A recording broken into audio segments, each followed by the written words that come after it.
안녕하세요 여러분. 밤새 평안히 잘 주무셨나요? 11월 17일 금요일입니다. 오늘도 하루 한 말씀으로 주님의 말씀을 묵상하며 하루를 함께 시작하려고 하는데요. 내일은 토요일이죠. 아침 6시에 둘루스 오피스에서 대면으로 새벽 기도회로 함께 모이게 됩니다. 그리고 다가오는 주일은 우리 추수감사 주일이죠. 12시 30분에 우리 추수감사주일 만찬으로 함께 모이게 됩니다. 그리고 오후 1시 30분부터 추수감사주일도 함께 드리게 되는데요. 많은 여러분들의 참여를 바랍니다. 오늘부터 우리는 전도서의 말씀을 함께 보게 됩니다. 구약의 지혜서 중에 하나인 전도서를 함께 보고자 하는데요. 전도서의 말씀은 매우 중요하게 꼼꼼히 묵상해야 될 말씀입니다. 왜냐하면 허무주의와 그 허무주의를 극복하는 복음의 내용이 이 안에 담겨져 있기 때문에 반만 잘못 보면 허무주의에 빠질 수 있기 때문입니다. 그 허무주의를 이해하게 하면서도 그 허무주의를 극복하는 인생의 지혜를 제시하고 있는 이 전도자의 지혜 가운데 우리 함께 들어가길 바랍니다. 전도서 1장 1절부터 11절까지의 말씀을 오늘 아침에 함께 읽을까요?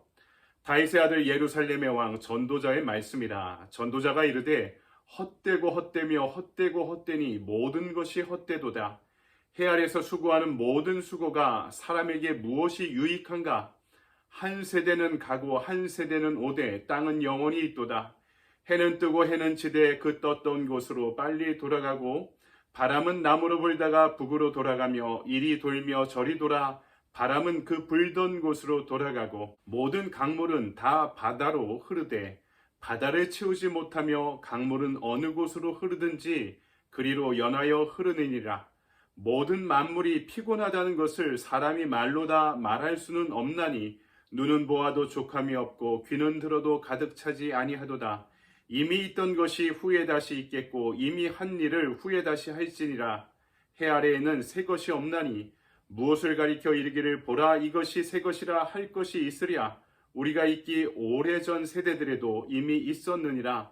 이전 세대들이 기억됨이 없으니 장래 세대도 그 후 세대들과 함께 기억됨이 없으리라. 아멘. 주님의 말씀입니다. 주님께 감사드립니다. 전도서 1장을 보는 오늘 아침에는 세상의 모든 것이 헛되도다 라는 제목으로 하나님의 말씀을 증거하도록 하겠습니다. 오늘부터 함께 볼 말씀은 전도서입니다. 그 중에 오늘 1장의 말씀은 전도서 전체의 서론격인 말씀이죠. 여기에 제목을 붙인다면 세상의 모든 것이 헛되도다 라고 할 수 있을 것 같습니다. 허무주의를 조장하는 것이 아닙니다. 모든 것이 헛되도다는 허무주의에 대한 신앙적인 해답과 지혜를 찾으려는 전도자의 성찰이기 때문인 것이죠. 그래서 이 말씀을 앞에서 말씀드린 것처럼 꼼꼼히 읽고 묵상해야 합니다. 오늘 서론은 이런 배경 가운데 우리에게 세 가지를 질문하고 있습니다. 첫 번째, 영원한 것은 무엇인가? 두 번째, 무엇이 정말 의미 있는 것인가? 세 번째, 무엇이 새로운가? 이 질문 가운데 인생의 해답을 함께 찾아가 볼까요? 첫 번째, 무엇이 영원한가? 제가 이 자리에서 지금 여러분들에 대한 예언을 하겠습니다. 앞으로 100년 후에 이 방송을 보시는 분 중에 이 세상에 남아 계실 분들은 아무도 안 계실 것입니다. 어떻게 생각하십니까? 전도서 기자는 이 세상에 있는 모든 것이 모든 물질과 문화와 문명이 지나가 버리는 것이기 때문에 영원한 것은 없다라고 말합니다. 예를 들어 볼까요? 그렇게 많은 사람들이 돈을 가지려고 하죠. 그러면서 죽으면서도 돈을 가지고 갈 수 있는 사람은 아무도 없습니다. 이 세상에 많은 사람이 건강에 투자하죠. 좋은 음식을 먹고 건강식품을 먹고 약을 먹고 또 운동에 시간을 투자합니다. 하지만 나이 들면서 다가오는 노화를 아무도 막을 수 없죠. 이것을 막으려고 억만장자들이 그렇게 시도를 합니다. 미국의 뉴스를 보니까 미국의 어떤 억만장자는 자기와 DNA가 똑같은 아들의 피를 정기적으로 수혈한다는 이야기도 들었습니다. 그러니까 보통 사람보다 훨씬 젊게 보이더라고요. 최근에 그분이 인터뷰를 했습니다. 더 이상 아들의 피를 수혈하지 않기로 했다. 아무래도 윤리적인 문제에 직면하게 되었던 것 같습니다. 그러니까 돈을 투자해서라도 영원히 어떤 건강을 유지하고 싶다. 영생을 얻고자 하는 사람들의 마음이, 욕망이 담겨져 있는 것입니다. 이 세상에 많은 사람들이 지식을 습득하려 합니다. 저도 달란트의 1위가 지식입니다. 많은 지식을 얻는 것이 저한테 편하고요. 저는 공부가 즐겁고 공부가 쉽습니다. 근데요, 그런 것도 경험합니다. 지식이 커지면 고뇌도 커지게 됩니다. 이 세상에 많은 사람들은 정욕을 추구합니다. 그러나 정욕은 나중에 더 큰 자극을 요구하게 되어 있습니다. 인간의 욕망은 만족을 모르기 때문이죠.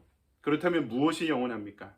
한 세대는 가고 또 한 세대가 오게 될 것입니다. 그리고 우리는 그렇게 역사 속으로 사라져가게 될 것입니다. 이 사라지는 세상 속에서 우리가 진지하게 붙들고 물어야 할 질문들이 있다는 것이죠. 그것은 무엇이 과연 영원한 것인가? 이 질문 앞에 우리는 이 세상에서는 영원한 것을 찾을 수 없다는 해답을 얻을 수밖에 없는 것입니다. 그것을 알면서도 계속해서 무엇인가 영원한 가치가 있는 것을 추구하려고 하니까 우리의 인생이 허무해지는 이유가 여기에 있는 것입니다. 두 번째, 무엇이 정말 의미가 있는가? 영원한 것이 없다면 지금 나는 무엇으로 만족할 수 있는가? 이런 질문이기도 합니다. 의미에 대한 질문은 8절을 볼까요? 제가 세 번역으로 읽어보겠습니다. 만물이 다 지쳐 있음을 사람이 말로 다 나타낼 수 없다.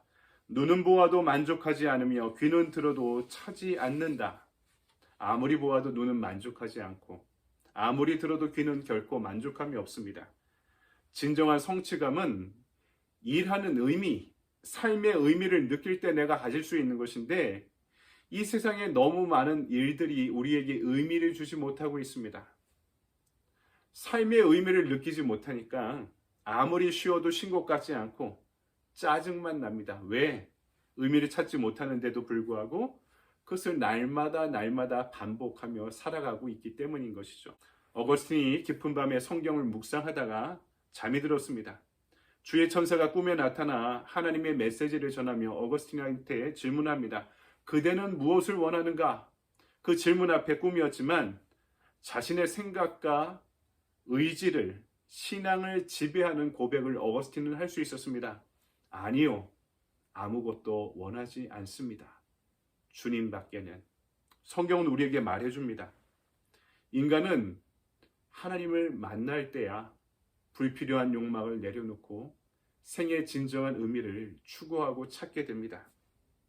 그 안에서 인생의 행복과 평안을 느끼게 되는 것입니다.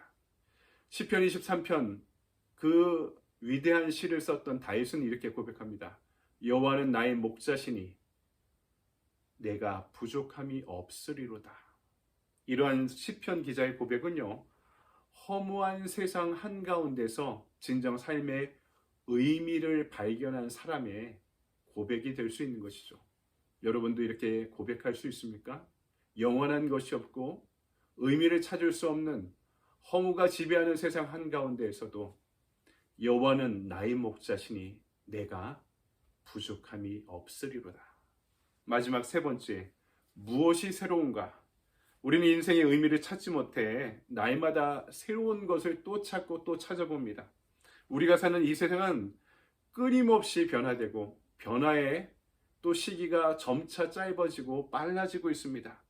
새로운 유행이 너무나 많이 만들어지고 있어서 이것을 따라가기가 벅찬 시대입니다. 그러나 진정 새로운 것이 있는가? 새로운 스타일과 새로운 형식이 생겨도 새로운 제품이 쏟아져 나와도 진정 내 삶이 새로워지는 것은 아닙니다. 전도서 기자는 대답합니다. 9절에서 10절 말씀입니다. 이미 있던 것이 후에 다시 있겠고 이미 한 일을 후에 다시 할지라 해 아래는 새 것이 없나니 무엇을 가리켜 이르기를 보라 이것이 새 것이라 할 것이 있으랴 우리가 있기 오래전 세대들에도 이미 있었느니라. 인문학을 공부할 때 고전이 중요하다고 하죠. 왜 그럴까요? 지금 아주 새로운 이슈와 주제인 것 같지만 2000년, 3000년 전에 그 시대를 움직이고 시대를 꿰뚫어보는 대가의 눈에도 이미 그것이 그때도 문제가 되었던 것입니다. 이슈가 되었던 것입니다. 그것을 풀어내려고 노력한 대가들의 결정체가 바로 우리가 읽고 있는 고전이겠죠. 그들의 고민과 해답이 지금 이 시대에도 여전히 유효하기 때문에 고전의 중요성은 시간이 지나도 여전히 존재하고 있는 것입니다. 굉장히 무엇인가 새로워진 것 같지만 개인의 삶은 똑같은 일상의 똑같은 형태가, 똑같은 이야기가 날마다 반복됩니다. 그것이 우리가 살고 있는 세상의 부조리함이죠. 세상은요, 개인이 어떤 체제를 벗어나 변화되는 것을 원하지 않습니다.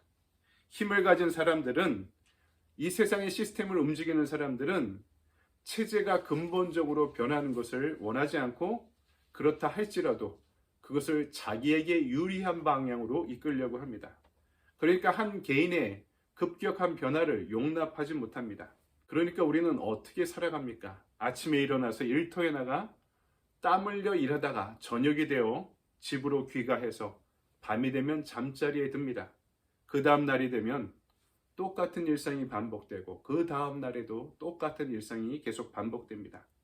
이런 삶이 계속해서 반복될 때 우리는 스스로에게 질문합니다. 도대체 무엇이 새로운 것인가? 삶은 그저 그렇고 그런 것이라는 대답이 나 자신의 입에서 나오게 될 때 우리는 그 순간 무의미한 인생이 아닌가라는 질창 속에 빠지고 마는 것입니다.